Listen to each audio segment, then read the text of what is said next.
Je suis avec Gilbert Léautier et Marlène Léautier ainsi que Manon Vargas au château d'Aujac. On va commencer l'interview en parlant de l'histoire de Gilbert Léautier, mais plus précisément son parcours qu'il a mené jusqu'à arriver au château d'Aujac. Bon, alors je vais tout de suite dire, ce n'est pas important du tout de parler de Gilbert Léautier. C'est par contre beaucoup plus intéressant de parler du château d'Aujac. Mais je ne vais pas fuir la question. Je suis tombé, moi, amoureux du château d'Aujac, j'avais 18 ans, et cet amour ne s'est jamais démenti. Soyons clairs, à l'époque, j'avais une troupe de théâtre, un théâtre à Lyon, et on m'avait proposé de faire une tournée dans les Cévennes. On m'aurait, à l'époque, demandé où sont les Cévennes, c'était comme si on me disait « va à Tombouctou ». Donc voilà, je suis arrivé un jour, et je suis tombé complètement par hasard sur le château et sur une dame qui était la grand-mère de Marlène, qui était une femme exceptionnelle, qui avait aucune instruction, mais qui était d'une intelligence éblouissante. Il y a des rencontres comme ça où tu te dis c'est là, tu ne sais pas pourquoi, mais c'est là, tu prends un coup au cœur et à la poitrine, et une histoire indicible commence avec un lieu, parce que finalement on parle, il faudrait qu'on enlève le côté château pour parler d'un site, c'est-à-dire que le Cheylard d'Aujac n'est pas un château, c'est un site, c'est-à-dire que c'est un environnement, c'est une espèce de bouffée d'air et un pacte d'amour extraordinaire. Maintenant, ça serait beaucoup trop long, et puis surtout, ça m'obligerait à parler de moi, d'expliquer tous les méandres. Mais bref, ça fait maintenant plus de 30 ans que je m'occupe de ce lieu, mais c'est pas ça l'intéressant. L'intéressant, c'est le lieu. Parlons du lieu alors. L'histoire de ce château, j'imagine que vous l'avez potassé, elle est d'ailleurs constamment en évolution avec les découvertes qu'on y fait, mais l'histoire du château, de ce château du XIIe siècle apparemment, qu'est-ce que c'est? Alors, si je réponds à ta question, je me trouve piégé, et tu vas piéger tes auditeurs, parce que tous ceux qui aiment un lieu t'envoient des dates, t'envoient des... Bon, et je pense que les auditeurs, ils sont noyés dans tous les châteaux, ils n'arrivent plus à s'y reconnaître. Donc j'ai pas envie de répondre avec des dates ou avec des... J'aimerais bien un jour mettre un simple panneau au-dessus du portail d'entrée de ce château, et sur ce panneau j'écrirais simplement « Ce château a quelque chose à te dire ». Voilà. Encore faut-il te déplacer. Je ne vais pas apporter la messe à domicile à des gens qui nous écoutent, qui sont assis le cul dans leur fauteuil ou dans leur voiture. Ils ont qu'à venir. Et s'ils viennent, ils comprendront la magie de cette histoire. Et il y a une question, par exemple, récurrente, qui arrive parfois à l'entrée du portail. C'est les gens nous disent, mais qu'est-ce qu'il y a à visiter avant de prendre leur billet? Alors, pendant longtemps, nos jeunes guides, puisqu'on a des guides qui ont 25 ans et qui sont à fond la caisse dans cette histoire, essayaient d'expliquer un tout petit peu. Et puis un jour, j'ai pris la parole. Et donc quelqu'un me dit, qu'est-ce qu'il y a à visiter? Je l'ai regardé, je lui ai dit, rien. Rien. Ça fait 30 ans qu'on fait visiter rien. Alors, le gars a éclaté de rire et il est rentré. Et j'ai continué après, et depuis, tout le monde dit, quand quelqu'un nous pose la question, qu'est-ce qu'il y avait à visiter au château d'Aujac? Rien. Mais comment se fait-il que, depuis 30 ans, des gens viennent, et de plus en plus nombreux, et voilà. Et ceci étant, il y a quelques braves couillons qui se sont vexés et qui ont dit, ah ben s'il n'y a rien à visiter, je repars. Eh ben tu repars. Le problème, c'est pas est-ce que ce château mérite ta visite. Le problème, c'est est-ce que tu mérites, toi, de visiter ce château. Bon, excuse-moi. Alors bon, après, je peux dire les particularités qu'il a par rapport aux autres châteaux de la région. Mais bon, le mieux, c'est de venir sur place. Je dirais par exemple qu'il n'y a pas beaucoup de châteaux du Moyen-Âge qui sont habités. Il y a des châteaux du XVIIe, du XVIIIe qui sont habités encore. Mais un château du Moyen-Âge, qui est encore habité avec des chats, des chiens, une mule, une ânesse et une vie permanente, 24 heures sur 24, tout au long de l'année, 12 mois sur 12, eh bien, ça n'existe pas. Un site qui soit en même temps un lieu de vie où la cheminée fume même en hiver, ça n'existe pas en Cévennes. Voilà une particularité. C'est un château qui est 2 fois plus vieux que Versailles. Voilà. C'est-à-dire que quand ce château terminait sa vie, Versailles commençait à peine, sortait ses fondations de terre.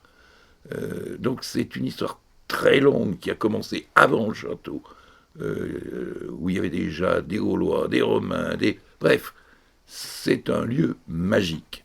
Et c'est une espèce de cimetière d'éléphants au milieu des Cévennes. Mais il est naturel que, comme nul n'est prophète en son pays, que les Cévenols ne s'en rendent pas compte. C'est comme ça. Voilà. Alors on peut ajouter, oui, il est au carrefour de 3 départements, Gare, Lozère et Ardèche, oui, c'est le château le plus haut de sa vallée. Oui, bon, après il y a plein de choses, mais qui sont dites en visite. C'est, bref, où tu viens et tu as un coup de cœur, et j'ai pas envie de faire de la publicité ou de donner un coup de cœur artificiel à des gens, où vous venez pas, et puis peut-être qu'un jour, vous vous direz, merde, j'avais sous ma porte quelque chose, et je n'ai pas su le voir, mais c'est la vie. Ça, c'est toujours, notre vie va toujours vers l'urgent, et souvent l'urgent nous cache l'essentiel. On a l'essentiel à la porte et on ne le voit pas. Et c'est pour ça que finalement, on a maintenant des gens qui viennent au niveau national et international, et que les gens qui sont au pied du château ne se rendent pas compte de ce qu'il a sous les yeux. Mais il n'y a pas à râler. C'est normal, c'est l'humain. Donc après avoir entendu cette interview, peut-être que les auditeurs vont se demander s'ils méritent la visite du château. Et ils vont aussi se demander, mais qui est-ce qu'on va rencontrer au château? Alors parlez-nous de ces gens, de cette équipe, qui, alors peut-être pour la grande partie de l'équipe qui n'habite pas forcément à l'année au château, mais qui peut-on rencontrer ici? Alors, on va rencontrer d'abord des guides. Quand quand les gens nous disent est-ce qu'on peut faire une visite libre, on dit non. Obligatoirement, vous avez une visite guidée. Alors, ils commencent par faire la tête, parce que pour eux, visite guidée, c'est un guide avec une casquette galonnée et qui va les faire chier, disons le mot, pendant 1 heure. Et puis, ils découvrent de splendides gamines qui ont 25 ans, qui sont passionnés par le site, et quand ils repartent, ils repartent pas. Ils continuent à discuter après la visite avec elles, et ils se disent, nom de Dieu, heureusement qu'il y avait ces guides, parce que finalement, c'est elles qui font l'âme du château. Un château, c'est quoi? C'est comme une toile de cinéma, et c'est une toile blanche. Et ensuite, tout dépend du film que tu projettes sur cette toile blanche. Et quand le film est fait par des gens qui pétulent, enfin là j'ai Manon à côté de moi, mais c'est pareil pour Morgane, des gens qui y croient, et qui ont en plus une solide formation historique, tu te dis, moi j'ai vu plein de gens qui hésitaient à rentrer, et qui après restaient 3 heures ou 4 heures au château, qui passaient toute l'après-midi au château, qui ne s'arrêtaient pas de poser des questions. Alors, mis à part les guides, il y a surtout des chercheurs. Et il y a des gens qui sont extraordinaires. On a la chance d'avoir des mandarins de la castellologie. Alors qu'est-ce que la castellologie? Bon, c'est un mot qui vient du grec, c'est le château, castel, et logos, le discours. C'est des gens, des spécialistes de l'étude des châteaux. Et on a l'un des plus grands castellologues en France, qui est Philippe Durand, qui habite Bordeaux, et qui a pris en main toutes les études et les recherches sur ce château. Et on a la chance, là ça fait une grande diagonale, on a la chance d'avoir en Bourgogne un centre qui est le plus important centre de castellologie, qui s'appelle le CECAB, et les castellologues de Bourgogne viennent travailler sur ce château et vont le mettre en 3D parce qu'ils considèrent que ce château est passionnant. Donc, c'est une diagonale immense, puisque finalement, on parle du viaduc de Millau, mais nous on fait un viaduc qui est plus grand, puisqu'il fait Bordeaux, Aujac, Bourgogne, c'est le BAB, on dit ça, mais c'est vrai que c'est assez extraordinaire. Ce qui est extraordinaire aussi, c'est que quand tu t'occupes d'un château, quand tu y passes ta vie, quand en plus tu l'habites, forcément, tu es passionné par lui. Forcément, tu dis que c'est le plus beau, etc. Je comprends très bien, moi, que chacun revendique son château. Et c'est vrai que tous les châteaux ont leur charme, leur spécificité, leur... Bon. Sauf que ton avis n'est pas forcément objectif, puisque tu travailles là, tu l'habites, ou au moins tu l'aimes, bref. C'est un peu comme quand tu tombes amoureux d'une fille, elle est forcément la plus belle du monde. Il faut un certain temps pour comprendre qu'il y en a peut-être d'autres qui sont aussi belles un peu partout. Et donc moi j'admets très bien qu'il y ait d'autres châteaux. Ceci étant, ce qui te rassure, c'est quand des gens qui sont à Bordeaux te disent non, non, mais vous vous trompez pas, effectivement, ce château est exceptionnel. J'en ai fait plein, Philippe te dit, voilà, moi j'ai travaillé sur des centaines de châteaux, mais celui-là, c'est un château rêve. Et quand, à l'autre côté de la France, en Bourgogne, tu as des gens qui disent, mais c'est un lieu exceptionnel, mais tu dis, nom de Dieu, dans mon amour irraisonné, dans ma passion pour ce lieu, tiens, d'autres disent, alors pour reprendre mon image, c'est comme si toi, la fille la plus belle que tu avais trouvée, tu avais plein de copains qui disaient, putain, ouais, c'est vrai, elle est belle ta fille, ben voilà, t'es quand même plus rassuré. Et bien là, nous, on a ce bonheur, cette chance exceptionnelle actuellement, de voir donc des gens qui viennent d'horizons différents et qui tombent amoureux tous de ce château. C'est-à-dire qu'il y a on a changé d'échelle. Jusqu'à présent, on était un petit château perdu dans les Cévennes, un château du trou du cul du monde. Et maintenant, de plus en plus, on prend un niveau, une échelle, disons, nationale et internationale, parce que des gens se disent, oui, ici, dans ce petit endroit perdu des Cévennes, il y a un bijou qui est caché, il y a un cimetière d'éléphants. Ce qui va me permettre de parler des découvertes au château. C'est vrai que ces gens, ces castellologues qui viennent notamment avec leur science des châteaux bordelais ou des châteaux bourguignons, qu'est-ce qu'ils vous disent, parce qu'ils vous en parlent bien sûr, qu'est-ce qu'ils vous racontent sur ce château que vous ne saviez peut-être pas, mais qui confirme votre amour pour ce château? Qu'est-ce qui les intéresse dans ce château? Ben, il faudra leur poser la question. Voilà, tu reviens cet été, ils vont passer une semaine. Tu as le patron du centre du CECAB, le vice-président, une architecte qui viennent travailler justement. Et ils seront là. Donc le mieux, c'est de leur poser la question. Ils seront 10 fois plus compétents que moi. Nous, on a ce qu'on trouve. C'est-à-dire, qui fait qu'il y a eu des articles de presse pour dire, oh, tiens, ils ont trouvé une bulle équestre de Bernard d'Anduse il y a 2 ans. Et puis l'année dernière, ils ont trouvé un pont-levis avec sa fosse de pont-levis. Alors on peut parler de nous, de ce qu'on trouve. Mais je veux dire, c'est normal de trouver. C'est normal de trouver pourquoi? Parce que, en tant que petit château enfoui au fond des Cévennes, et au très fond des Cévennes, il n'y avait aucune fouille qui avait été faite. Bon. Et quand tu habites en permanence un lieu, obligatoirement, tu fais des découvertes. Tu fais des découvertes pourquoi? Pas parce que tu as une pioche et que tu te mets à creuser. Tu fais des découvertes parce qu'ici, on a, ce que tous les Cévenols savent, des épisodes Cévenols. Même, Dieu sait que la seule fois qu'on parle des Cévennes à la radio nationale, c'est pour les épisodes Cévenols. Autrement, on oublie. Eh bien, on les a, nous, les épisodes Cévenols, en pleine sur la gueule, on est au centre. Et la pluie fait ruisseler. Alors, comme on est en haut, on ne risque pas d'inondation. Si un jour il y a le déluge, tu sais qu'il faut venir te réfugier ici. Voilà, là, tu risques rien, tu es à 600 mètres d'altitude, tu surnageras. Mais donc, les orages et la foudre qu'on prend en pleine tête ruissellent quand même l'eau. Ça ruisselle le terrain. Et ben, en creusant, ça fait apparaître des pièces de monnaie, ça fait apparaître des tuiles romaines, ça fait apparaître des choses extraordinaires. Et on a aussi une superbe équipe d'archéologues. Alors c'est très cher de payer des archéologues pour faire des recherches, mais on s'est entouré on doit avoir une centaine d'archéologues à peu près qui travaillent sur le château. Ce sont les sangliers. Et les sangliers, c'est extraordinaire parce qu'ils te défoncent le terrain. Et après, tu passes derrière eux et tu vois dans le sol, tiens, il y a ça. Puis tu vas un peu plus loin, tiens, il y a un autre objet. Et alors, si tu veux, je prends un exemple, mais c'est l'année dernière, mais ça se produit, on peut dire, pratiquement toutes les années.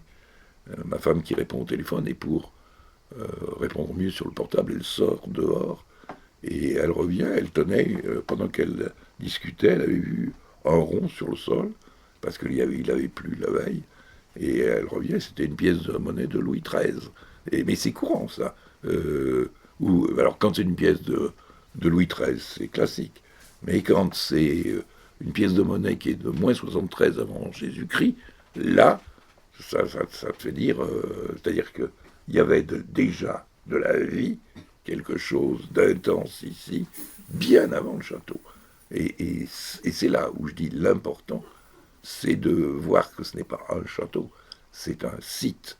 Et il y a ici un génie du lieu, vraiment un génie du lieu. C'était un universitaire de Paul Valéry à Montpellier qui, il y a 1 ou 2 semaines, me disait cette chose très belle dans un courrier. Il me disait, mais ce qui tient les pierres au château d'Aujac, c'est pas la chaux, c'est pas le ciment. Ce qui tient les pierres, c'est l'esprit qui dégage, c'est l'amitié qui se crée, c'est l'amitié qui tient les pierres. Et c'est une dimension qui est un des grands mystères de ce château. Il y a des anges qui se penchent au-dessus du château d'Aujac.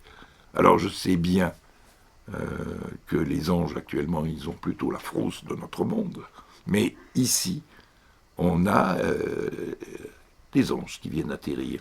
Ils viennent de Bordeaux, ils viennent de Bourgogne, et parfois, ils se déplacent, ils viennent d'Alès, et ils s'appellent Adrien. Bonjour Ange Adrien. Bonjour Gilbert, bonjour Ange Gilbert, qui tient les pierres de ce château avec son équipe. Avec l'amitié, avec l'amour, la tendresse. J'allais vous demander, est-ce que les découvertes que vous avez faites à titre personnel ou les distinctions dont vous ont fait part toute l'équipe des castellologues, est-ce que d'un point de vue des aides ou en tout cas des institutions, vous recevez une attention particulière pour vous aider en somme avec le château, son entretien et peut-être sa restauration? Absolument pas. Alors, j'allais dire, on en est très fiers. Alors c'est vrai qu'autrefois, on a reçu des aides importantes d'ailleurs, que ce soit de la Drac de Montpellier, de l'Europe, voilà, pour la restauration du château. Et ça a été une période très jolie. Bon, mais tout le monde sait que maintenant il n'y a plus d'argent nulle part, et que de toute façon, avant qu'on sache ça, nous on avait arrêté de demander de l'argent. Et il se passe maintenant un phénomène tout à fait différent. C'est que le temps que tu perds à faire un dossier, tu ferais mieux de l'employer à travailler. Alors je vais prendre un exemple précis. Quand on a trouvé la fosse de Pont-Levis, ça donne tout de suite envie de dire qu'il faudrait restituer le Pont-Levis. Et alors j'avais été chercher justement sur Internet, comme tout le monde, et j'avais vu que des gens ailleurs en France avaient trouvé un Pont-Levis, et que pendant 4 ans, ils avaient demandé des subventions, réuni des fonds pour refaire le Pont-Levis. Alors on pouvait jouer à ça. On pouvait dire, ben voilà, on va contacter les autorités, essayer de racler les fonds de tiroir, supplier pour avoir des sous. Et on s'est dit, mais finalement, on va compter sur nous. Et on a eu un spécialiste des ponts-levis qui est venu du centre de castellologie de Bourgogne. On avait la chance d'avoir, avec nous, notre menuisier charpentier d'Aujac, qui était un compagnon et qui en plus est un type éblouissant, c'est une sorte de Léonard de Vinci. Et ces gens ont dit, mais attends, alors moi j'ai dit, mais vous savez, on n'a pas de sous, on n'est pas riche, je ne peux pas vous payer. Ils m'ont dit, t'inquiète pas. Ils ont fait à leurs frais, ils ont refait le pont-levis. Ça a scotché tous les gens, parce que le pont-levis est découvert en mars, il est déblayé de mars on peut dire à avril, et en juillet, quand le public est arrivé, le pont-levis était là, et il fonctionnait. Et tout le monde avait dit, mais comment vous avez fait? Eh bien, on a fait avec de l'enthousiasme, on l'a fait avec de la tendresse, avec de l'amitié, avec... voilà. Et je crois terriblement que on n'est plus maintenant dans une époque où tu peux demander de l'argent à l'État, aux communautés, etc. Bon, si tu ne te prends pas par les bras, par les mains, ben tu n'avances pas. Et donc, en l'occurrence, là, pour tout ce qui se passe, tout se fait avec des gens qui disent, mais nous, on croit à l'histoire du château. Nous, on vient.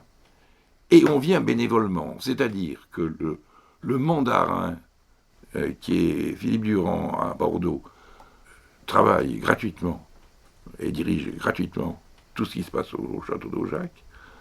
Le centre de castellologie de Bourgogne vient gratuitement et fait tout gratuitement. Je veux dire, les gens jouent le pari de dire on ne va pas laisser dormir cette découverte au fin fond des Cévennes qui a été ignorée. Ils sont remboursés par justement l'esprit de découverte.